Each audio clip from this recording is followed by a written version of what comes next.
অনেক আপুরা দেখতে চেয়েছিল আমি বাটারফ্লাই কেকগুলো কিভাবে তৈরি করে থাকি। তো তাদের উদ্দেশ্যে আজকের এই ভিডিওটা, আশা করছি আজকের ভিডিওটা অনেক বেশি ভালো লাগবে। তো অনেক আপুরা বলেছিল আপু আমি কিভাবে বাটারফ্লাই করি কেকগুলো, সেই ভিডিওটা শেয়ার করতে। তো তাদের উদ্দেশ্য হচ্ছে এই ভিডিওটা করা আমার। দেখুন আমি কিভাবে আজকে বাটারফ্লাই কেকগুলো তৈরি করি।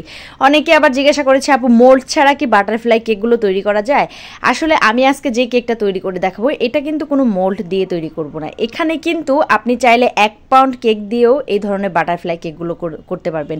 এত সিম্পল, কোনো মোল্ড লাগবে না, জাস্ট একটা রাউন্ড কেক করে নেবেন যে কোনো ফ্লেভারে। রাউন্ড কেকটা করে নেওয়ার পরে কেকটা ভালো করে সুন্দর করে ফিনিশিং দিয়ে নেবেন, একদম ফ্রস্টিং করে, তারপরে হচ্ছে আইসিং করে নর্মাল ফ্রিজে বেশ কিছুক্ষণ রেখে দেবেন যাতে করে ক্রিমটা ভালো করে সেট হয়। ক্রিমটা যদি ভালো করে সেট হয় তাহলে কিন্তু কেকের ডেকোরেশনটা বেশি সুন্দর হবে। তো কেকের মাঝখানে থেকে একদম সমান সমান করে কেটে নেবেন, এভাবে 2 ভাগে ভাগ করে।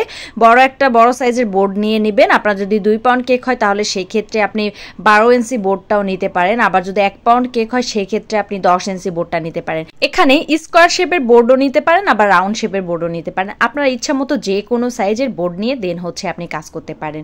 তো দেখতেই পাচ্ছেন আমি কিভাবে সেট করে নিচ্ছি। আর এটা হচ্ছে সেট করার সময় আপনি যেই সাইডে হচ্ছে বাটারফ্লাইয়ের মাথাটা দিবেন, মানে মুখের সাইড থাকবে, সেই সাইডটা একটু ফাঁকা দিবেন, নিচের সাইডটা একটু চাপা দিবেন।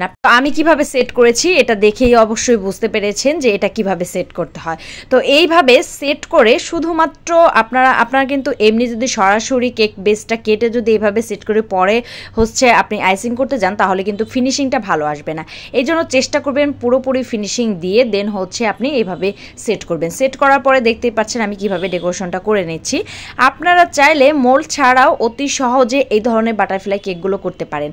এত সহজ আর এত সুন্দর একটা বাটারফ্লাই কেক। তো আমি হচ্ছে এই বাটারফ্লাই কেকটার এক সাইডের ডানা হচ্ছে ডিজাইন করব, আর এক সাইডের ডানা হচ্ছে এমনি প্লেনই থাকবে।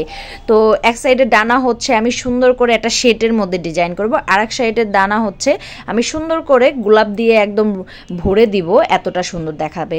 তো এই ধরনের শেড দেওয়া কেকগুলো অনেক বেশি ভালো লাগে আমার। যে কোনো কেকে আপনি চাইলে রাউন্ড কেকেও শেড দিতে পারেন, যে কোনো কেকে শেড দিতে পারেন। আর এই শেডটা দিচ্ছি আমি একটা নাইফের সাহায্যে, নাইফ দিয়ে এটা করলে অনেক সুন্দর হয়। এখানে যে কালারফুল ক্রিমটা ইউজ করেছি সেটা হচ্ছে আমি রেড কালার দিয়ে এনেছিলাম। ট্রান্সের রেড কালার ইউজ করলেই এই ধরনের সে কালারটা চলে আসবে।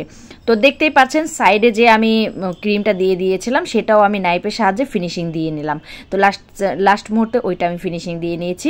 এভাবে হচ্ছে পুরো বাটারফ্লাই কেকের ফিনিশিংটা অনেক সুন্দর আসে। তো এবার আমি পাশের যে ডানাটা আছে সেই ডানাটা নানান রকমের ফুল দিয়ে আমি হচ্ছে ডেকোরেশন করব। প্রথম ডানাটা হচ্ছে আমি শেডের মধ্যে রেখেছি, দ্বিতীয় ডানাটা হচ্ছে আমি ফুল দিয়ে ডেকোরেশন করব। এই জন্য এখানে কিছু গোলাপ, কিছু কাঠ গোলাপ, নানান ধরনের ফুল দিয়ে ভর্তি করে দিব। আর এখানেও আমি রেড কালার ইউজ করেছি ট্রান্সের। আর এই ধরনের রেড কালার আনতে হলে, এটা রেড কালার না বাট কালারটা অনেক সুন্দর। ট্রান্সের জেল কালার, ট্রান্সের যে রেড কালার আছে জেল কালার, সেটা ইউজ করলে এই কালারটা আপনি পাবেন। এই কালারটা কিন্তু খুবই চমৎকার, প্রত্যেকটা কেকের উপরে এই কালারটা অনেক বেশি ফুটে ওঠে। তো দেখতেই পাচ্ছেন আমি কিছু গোলাপ দিয়ে নিয়েছিলাম, এবার কিছু কাঠগোলাপও দিয়ে নিয়েছিলাম। কাঠগোলাপগুলো আমি সাদা কালারের মধ্যে দেওয়ার চেষ্টা করেছি। এখানে হচ্ছে পুরো কেকটাই ছিল দুটো কালারের কম্বিনেশন, দুটো কালারই ভালো লেগেছে। সাদার মধ্যে হচ্ছে এই যে বললাম রেড কালার দিয়ে ওই কালারটা এনেছি।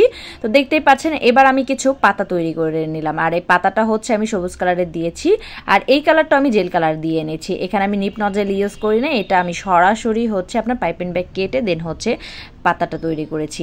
এবার পাশের ডানায় আমি কিছু সুগার বল ইউজ করেছি। সুগার বল দেওয়ার পরে কেকটা আরও বেশি সুন্দর লাগছে। এখন আমি কেকের বডিটা দিয়ে নিব, সে বাটারফ্লাইয়ের যে বডিটা থাকে সেই বডির শেপটা দিয়ে নিব। তো এখানে দেখতেই পাচ্ছেন আমি কিভাবে বডির শেপটা দেওয়ার চেষ্টা করছি। এই কাজটা হচ্ছে একটু স্লোলি করেছি, কারণ একটা বাটারফ্লাইয়ের বডিটা যদি সুন্দর হয় তাহলে কিন্তু পুরো বাটারফ্লাই কেকটাই অনেক সুন্দর হবে, মনে হবে একটা জীবন্ত বাটারফ্লাই, এতটা ভালো লাগবে। আর এই ধরনের বাটারফ্লাই কেকগুলো করতে অনেকেই হচ্ছে সিস্টেমগুলো বোঝে না।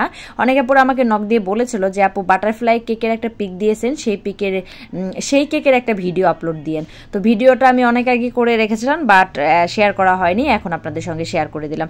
তো ফাইনাল লুকটা দেখেন যে এই বাটারফ্লাই কেকটার কতটা অসাম একটা ফাইনাল লুক এসেছে। এত সুন্দর কিউট একটা বাটারফ্লাই আপনারাও করতে পারবেন খুব সহজে। আশা করছি ভিডিওটা ভালো লাগবে।